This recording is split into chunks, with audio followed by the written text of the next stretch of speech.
twumvikana amakeso yanjye batarayagara songera kumbwangura umuyobozi. Ese gisubizo wagikora ko icushoboye ari kwambara ubusa. Kambara amasasa wa mugabo.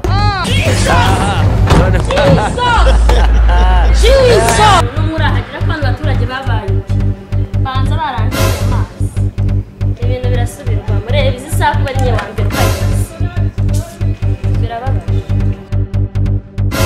70 years old man.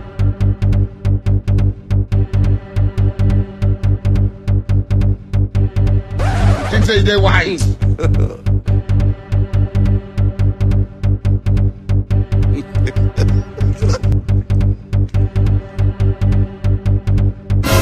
70 years old man.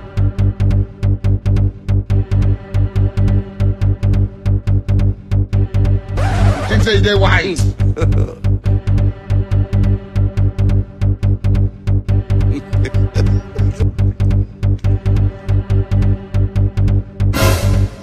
Years old man.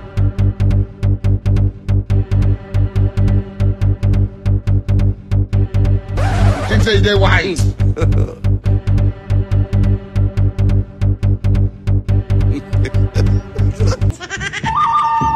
It was at this moment that he knew. He fucked up. Banje kubashimira mwakoze ubwitabire bwa mwagize nubwo butari bwinshi cyangwa buke mwihamashye. Murabizi cyaduteranyije hano ni ukwiga ku kibazo cy'abanyerondo bararirondo abaturage buri mu gitondo bakirirwa bataka ngo bibe. Icyo cyo nicyo gose. Jesus. Ikibazo kiri mu murenge wose umva hose bari kutwiba rwose batujambije. Oh my God. Icyo nicyo cyatumye rero tuza hano nkabatumiza. Kudutumiza hose ikibazo ahubwo wadutumirije. Nawe naho nakizima yavuka. Nuje we.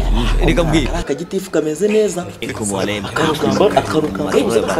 Niko kameze neza man. Uyu niwe wakatuyoboye. Ngorata. Bose barabeshya. Niwe wakatuyoboye. Barabeshya. Tuzamutora rero isa. Kongere tumutore. Nako. Muceceke basabye kumvikana ahubwo ufite ikibazo cy'amanika akaboko ati tugezeho. Hari ikindi se kitari gibijura bituzengereje mama. Twumvikana amakeso yanjye batarayagara songera kumbwangura umuyobozi.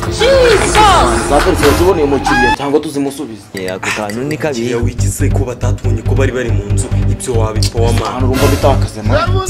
Ariko nawe tubone. Mba mw'abaturage mwe muve mu bushashwa murimo muvuga ikibazo kibahangayikishije tukikemura. Ikariso ariko abasa abaturage nakandare se tuvuge ko wabunuje cyane rwose narigamba iki kuragira kwiyoka barayijanye. Mfura nk'iki ngiki kiri gutaka amakarisi inka zarabuze inama zarabuze inkoko zarabuze ariko ni mbere cyo tukira. Magana 3. Mu byukuri mu nyumvi. Ko magana 3. Ni he? Wowe uri gutaka magana 3. Ese ndataka ibyo ntabuze. Nimbata zaragesha ikariso. Ikariso ni. Sunde ukayisigura ngahera. Magana 3. Magana 3 sera kandi koje takorera. Warayamese nagafata. Umva. Cyo nagahita kibazo cyatozanye mu nama. Mutugura. Ariko ngiye nicyo. Say they wise. Wowe amakarisa. Nitaye kubabuza amakariso, nitaye kubabuza inka, nitaye kuri ibyo byose. Iki kibazo cyakemuka gite twashyize hamwe tukigira inama. Mva giti kugira ngo kino kibazo gikemuke. Tugiye kujya dufata igisambo, tite tugisyamo ibyo byakoroye. Aha, agahukira karahiye. Ubibona se? Ariko nizere ko witeguye kubiba ibyo by'inko kuko ndabona byabaye inkazi wakinga. Tugiye dufata badukatire. Ramaye Ariko se badukase igisambo kari icyafu kandi bakabona igisambo ni 40 kandi ubuse zituri nko muri veni man. Aha, muzabakatire muzabaca amaboko n'amaguru. Azayabace. Giti ibintu byose bavuze numvise byose ari ukuri ariko akantu kamwe bibagiyemwe kubashaka. Sharwe n'ibigisebo. Ubwo se n'abasharwa tuzagerwa n'abandi. Urani mvire incinzira babagera zo babagire. Ntucinga akagabo k'amafuti batugira ivi na ivi. Focus. Murasinde umujura mu bantu zakona sha. Umva ivi na ivi uzayikugirira. Umva nago twaje mu nama y'indaya sibyo? Ibibazo byanyu mutabirambe.